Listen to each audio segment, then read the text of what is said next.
que hemos hablado, que no pertenecieron al imperio, como el reino francés, como Inglaterra y como la misma España, que estaban aparte, pero que también constituían poderes cuyo dominio espiritual también era pretendido por el papado.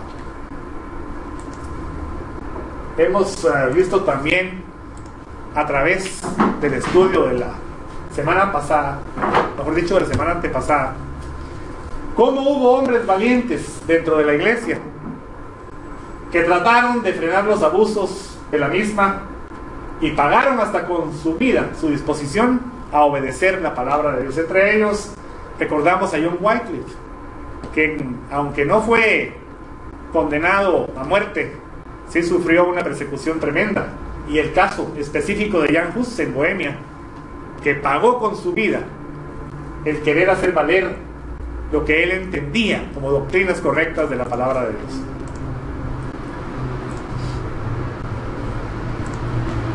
También recordamos esos grandes movimientos que surgieron al término de la época medieval.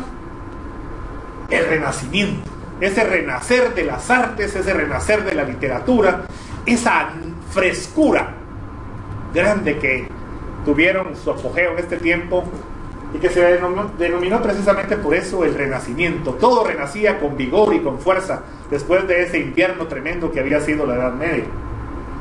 El humanismo, ya el hombre no era segundón ni tercero, sino que era el centro. El humanismo fue un movimiento muy importante que también tuvo que ver con esa época a la que nos referimos. El nacionalismo, que era también una circunstancia que provocaba que los príncipes de ciertas regiones y de ciertos lugares pretendieran que sus pueblos tuvieran esa independencia que habían buscado para liberarse de ese sojuzgamiento que habían soportado. Los grandes descubrimientos geográficos. ¿Quién puede olvidar a Cristóbal Colón, que unos años antes de la Reforma, con sus descubrimientos provocó una circunstancia que vino a cambiar totalmente la historia universal? La difusión de las ideas por la imprenta de Gutenberg, aunque la imprenta, como hemos visto, ya había sido inventada por los chinos. Ese avance que Gutenberg hizo inventando los tipos movibles, lo que permitió que las páginas fueran preparadas en poco tiempo, al contrario de lo que se hacía en la antigüedad, que había que preparar cada página, cada símbolo, cada signo de una manera artesanal, lo que llevaba muchísimo tiempo y hacía que los libros fuesen excesivamente caros. Con el invento de Gutenberg era muy fácil preparar las páginas que componían los libros. Ese fue uno de los inventos que revolucionó totalmente esa época.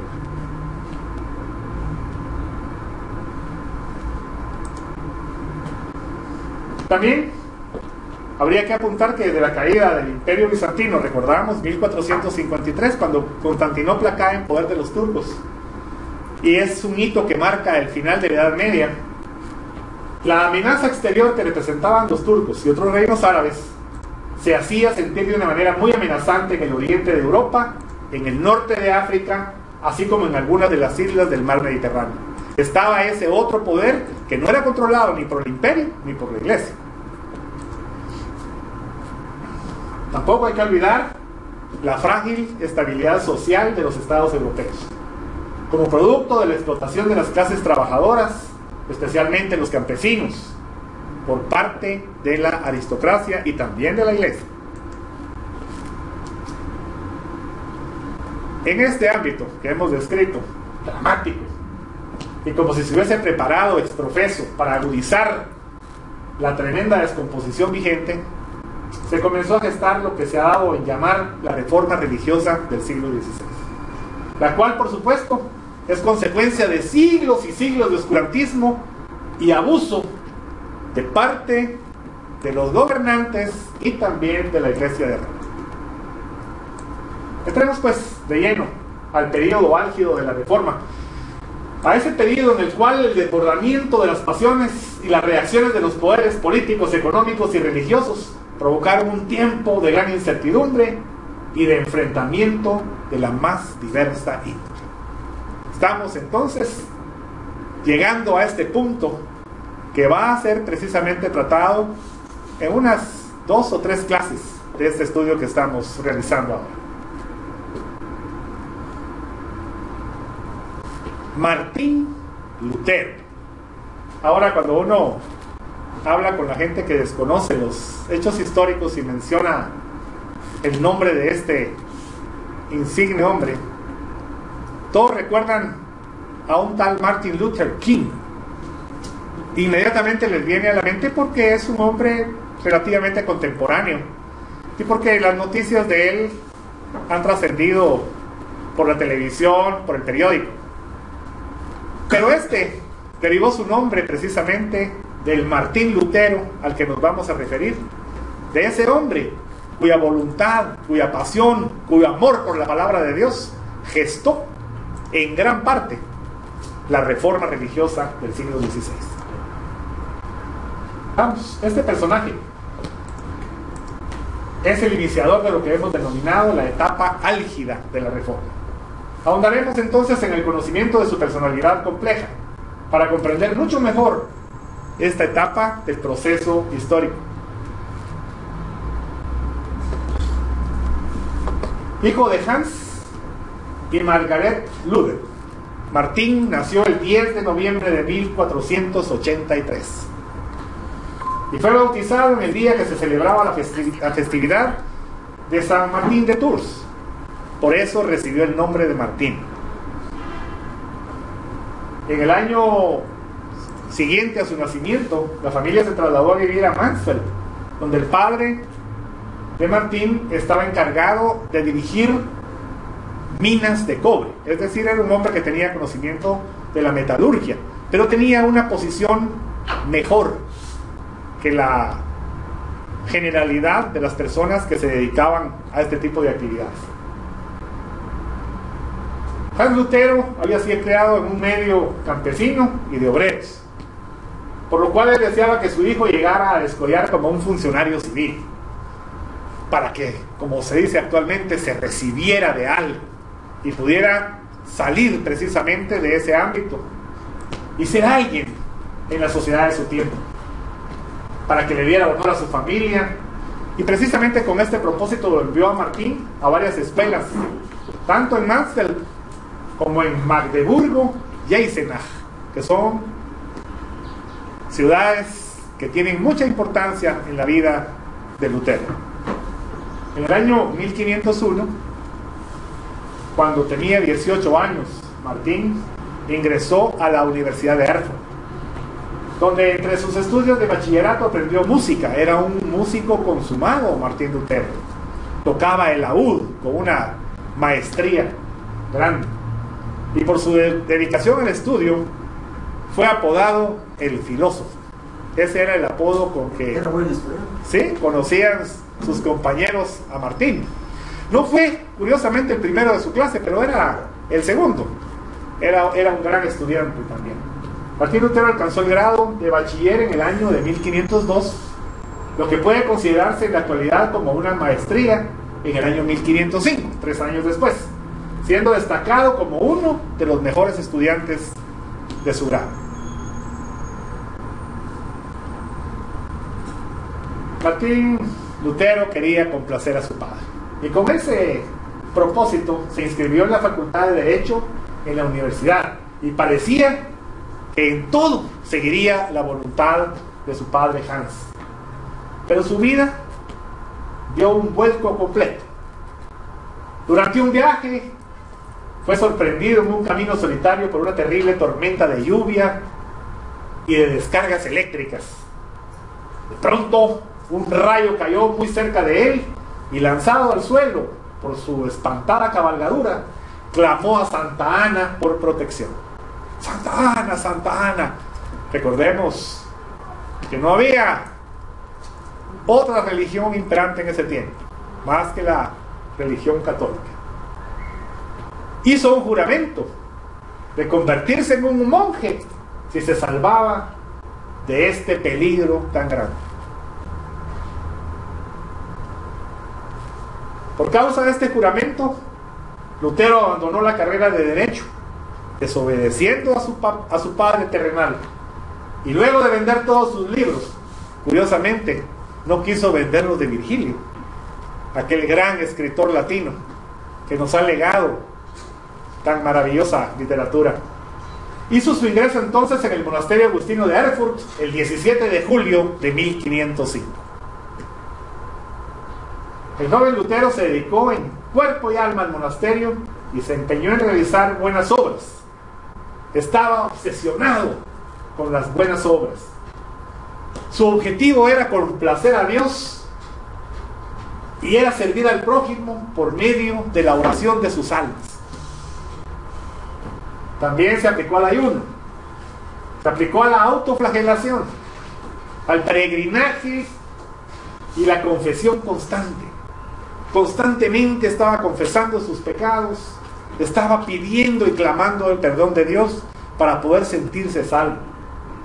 Pero cuanto más trataba de agradar a Dios, más comprendía que le era imposible lograr este propósito. El confesor y superior de Lutero, Johann von Staupitz, pensó que si el joven Martín se dedicaba a estudiar una carrera académica, quizá podría distraerse de esa obsesión y alcanzar la perfección delante de Dios. En 1507, Lutero alcanzó la ordenación sacerdotal. Y al año siguiente, 1508, comenzó a dictar la cátedra de teología en la Universidad de Wittenberg. En marzo de 1508 completó sus estudios de bachillerato en estudios bíblicos. Y luego, 4 años más tarde, en 1512, Lutero recibió el título de doctor en Biblia y en 1515 fue nombrado vicario de la orden agustina, teniendo a su cargo 11 monasterios. Como vemos, un hombre dedicado en cuerpo y alma al trabajo, un hombre esforzado, que en 1515, recordemos que había nacido en 1483, tenía por lo tanto 32 años cuando alcanzó esa gran responsabilidad dentro de los agustinos. También durante ese tiempo se aplicó el estudio del griego, del hebreo, con el fin de profundizar en el significado de las palabras y especialmente los matices, la semántica de las mismas. Estos conocimientos que combinó con el latín, que por supuesto ya dominaba porque era un lenguaje obligado para quienes eran ordenados sacerdotes, fue de gran utilidad cuando emprendió posteriormente la traducción de la Biblia al alemán popular. Hay que añadir acá que ese trabajo que hizo Lutero de traducir la Biblia al alemán fijó las normas del idioma alemán moderno. Así que también podemos declararlo un filólogo. Con las armas de ese conocimiento, con ese conocimiento de los idiomas en que fue escrita la Biblia y por supuesto con su pasión personal, Lutero se sumergió en el estudio profundo de las Sagradas Escrituras. Y términos como penitencia, probidad, tomaron una nueva dimensión para él. Ahora, Martín Lutero estaba convencido que la Iglesia había perdido la visión de algunas verdades centrales de la doctrina cristiana. En esta edad seguramente ocurrió, digamos, este cuadro corresponde a esa etapa de su vida. Es el primer cuadro de Lutero joven. Entonces, esa era la fisonomía. Sí, recordemos que hemos hablado de un hombre de 32 años. Un hombre de 32 años que se había aplicado al estudio, pero que le había puesto una pasión especial. Estaba empezando a cumplir el propósito por el cual Dios lo había movido. Una de estas verdades que Lutero descubrió por su profundo estudio, quizá la más importante para su paz espiritual, era la doctrina de la justificación por la fe. Por tanto, Lutero comenzó a enseñar que la salvación es un regalo exclusivamente de Dios y que es su gracia, alcanzada por el sacrificio de Cristo, la que puede ser recibida por los seres humanos solamente por medio de la fe. Más tarde, Lutero definiría y reintroduciría el principio de distinción propia entre la ley de Moisés y el Evangelio. Aquí es donde marca precisamente ese hito que los luteranos de todos los tiempos hemos aprendido en nuestras clases de doctrina. Cómo diferenciar, cómo aplicar perfectamente bien ese conocimiento de Lutero, esa distinción entre la ley y el Evangelio. Ahora, Lutero se podía dar cuenta cabal que el desconocimiento del principio mencionado, es decir, de poder distinguir entre la ley y el Evangelio, era la causa principal de la incorrecta comprensión del Evangelio en la iglesia de su época, a la cual responsabilizaba de haber fomentado graves errores teológicos. Es más fácil aplicar la ley, es difícil entender el Evangelio. Por eso se cometieron esos graves errores que señalaba Lutero. Esos errores teológicos fundamentales que habían contribuido al estado de corrupción y de decadencia espiritual en que se encontraba la iglesia romana.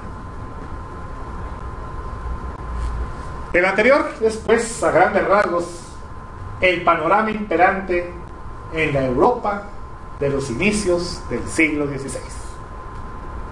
Empezando la 16ª centuria,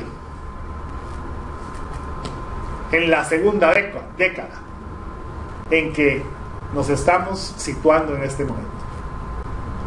Recordemos ese año importante, 1517, que es señalado en la historia como una fecha muy, muy importante. El detonante de la Reforma. Cuando nosotros preparamos una bomba, si es que nos dedicáramos a esos menesteres, por supuesto. Yo sé que ninguno de nosotros se dedica a preparar este tipo de artefactos, pero si preparáramos una bomba, necesitamos algo que explote. Puede ser pólvora, puede ser dinamita, puede ser, bueno, qué sé yo, nunca he preparado ese tipo de artefactos, pero no funcionan, no hacen ni cumplen su cometido si no tienen lo que se llama un detonante, que es el que hace que se produzca la explosión.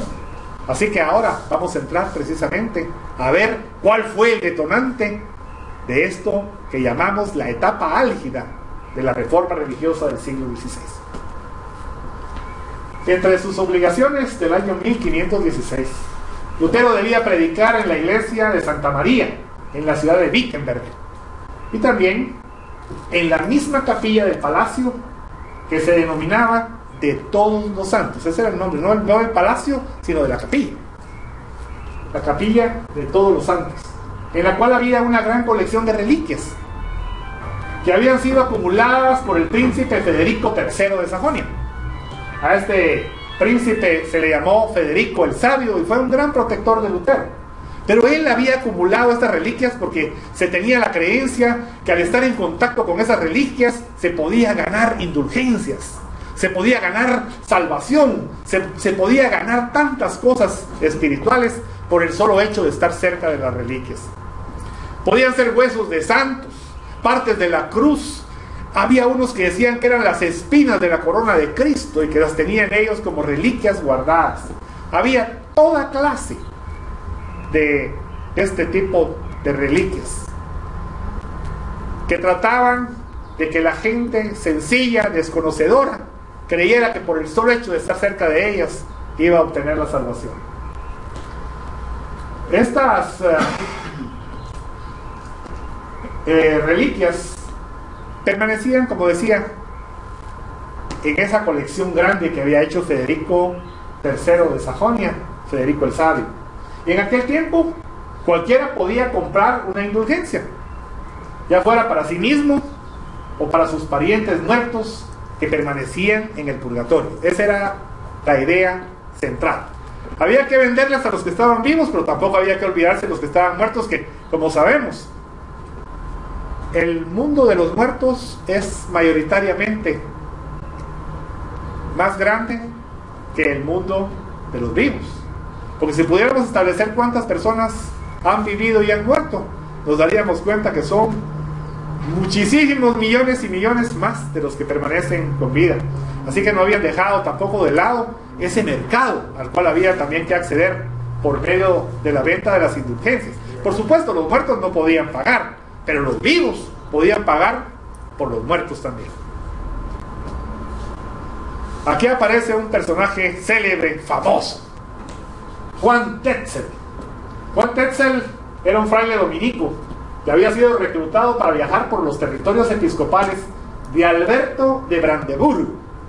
Este personaje era un personaje sumamente importante que tenía el dominio político de esa región de Brandeburgo, una región muy importante de la actual Alemania.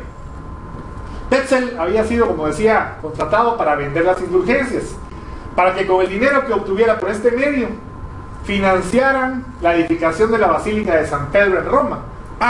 Y de paso, pagar al papado por la compra de un obispado para Alberto de Hohenzollern.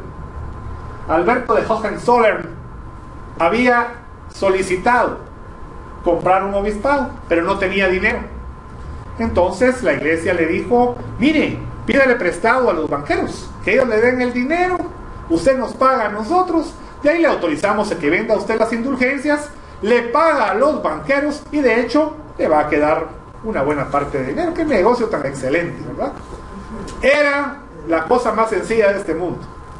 Era exactamente lo que se llama la simonía, el vender los dones espirituales. Lutero pudo ver en ese tráfico de indulgencias un abuso de poder y una gran mentira que no tenía ninguna sustentación en las Sagradas Escrituras. También una causa de confusión en la Grey Católica, pues la gente confiaba en las indulgencias como un medio de salvación, dejando de lado la confesión, el arrepentimiento delante de Dios y sus sacramentos. Lutero predicó varios sermones en contra de las indulgencias entre los años 1516 y principios de 1517. Pero cuando su enojo creció tanto que le fue ya insoportable, según nos cuenta la tradición,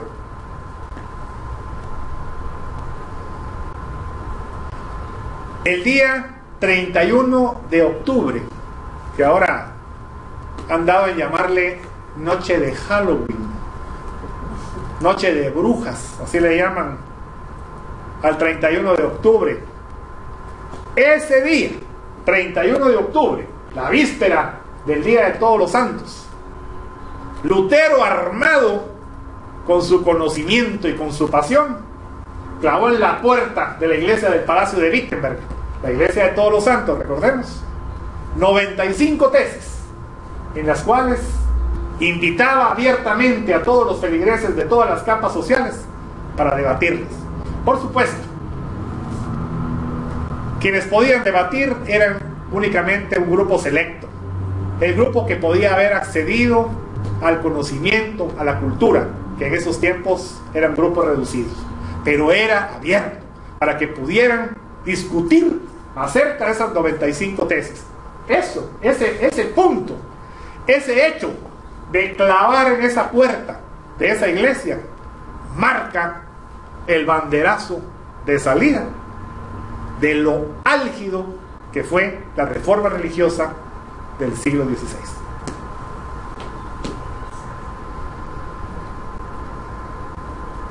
Las 95 tesis. Podemos tener acceso a ellas. En esta oportunidad no nos vamos a referir a las 95 tesis. Vamos a hablar de ellas en una clase posterior y vamos a mirar cómo el proceso de la reforma es un proceso que nos deja tremendamente impresionados, porque el mismo Lutero ignoraba cosas que después puso de manifiesto. Ahí en las 95 tesis él daba crédito a la existencia de un purgatorio. No se refiere a que el purgatorio no existía, y daba crédito a otras cosas que después, con el pasar de los años, con el estudio, con el debatir, llegó a aclararnos para que llegaran a nosotros perfectamente clarificadas. Las tesis condenaban la avaricia y el paganismo, especialmente, que se habían infiltrado en el seno de la iglesia. Por lo tanto, él exigía una disputa sobre los temas que se abordaban en cada una de ellas. Pero aún Lutero no cuestionaba directamente la autoridad del Papa para conceder las mencionadas indulgencias. O sea, todavía estaba en un proceso en el cual no había madurado. Era incipiente lo que Lutero hacía. Las 95 tesis de Martín Lutero fueron traducidas rápidamente al alemán y además fueron ampliamente copiadas y reimpresas. Por lo que al cabo de 2 semanas, imagínense, 2 semanas, en aquel tiempo, no había televisión, no había radio, no había periódicos escritos que circularan como en la actualidad. En 2 semanas se habían difundido por toda Alemania. Y en los 2 meses siguientes, por toda Europa. ¿Pueden ustedes imaginarse esa cantidad de idiomas a los que fueron traducidas las tesis que Lutero había clavado en la puerta de la iglesia de todos los santos? La imprenta, por supuesto, tuvo un papel preponderante en que esto sucediera, pero especialmente la pasión que despertaba en la gente el poder conocer esas verdades que alguien se había atrevido a declarar en aquel tiempo, en el cual por la 100ª parte de esto podía uno ser condenado a la hoguera. Aquí tenemos ilustrativamente la imprenta de Gutenberg, la imprenta de esa época. Ahí está el brazo con el cual se apretaban los moldes que eran empapados con tinta para dejar en cada una de las hojas, por supuesto. Cuando nosotros vemos una imprenta de la actualidad, que una rotativa que imprime miles de hojas en cuestión de pocos minutos, vemos que esto es algo arcaico, pero eso era un avance increíble en ese tiempo. Se preparaban las hojas y con la misma se podían preparar todas las, íbamos a preparar 100, se preparaban las 100 páginas aparte y de ahí se podían sacar cuantos libros se quisieran, porque quedaban perfectamente ordenadas y era solo de ir sustituyendo cada letra para ir preparando los marcos que servían para imprimir cada una de estas hojas. Exactamente, así que es un error cuando decimos que Juan Gutenberg inventó la imprenta. No la inventó, pero la perfeccionó de una manera increíble, y él inventó la imprenta de Gutenberg, que era diferente a la que habían inventado los chinos muchísimos siglos antes. Este hecho, que en 2 semanas se conociera en Alemania lo relativo a las 95 tesis, y en Europa en los 2 meses siguientes, marca el primer caso en la historia en que, como les decía, la imprenta tuvo ese papel, pues facilitaba de una manera práctica y sencilla la difusión de las ideas plasmadas en esos documentos. Aquí, con esto, hemos llegado al final de la segunda lección. hemos obtenido conocimientos muy importantes relativos a esos inicios de la etapa álgida. Hemos visto cómo se preparó Lutero, cómo el estudio, la dedicación y la devoción lo inclinaron para que él realizara indudablemente la voluntad de Dios que había sido preparada de antemano. Vemos en ese monje agustino, temeroso de Dios, incapaz de cumplir con la voluntad de Dios, a ese hombre que se estaba forjando realmente como el eje humano principal de la reforma religiosa del siglo XVI. Hermanos, es un gran honor haber compartido con ustedes esta segunda clase. Que la paz de Dios sea con todos ustedes, ahora y siempre. Amén.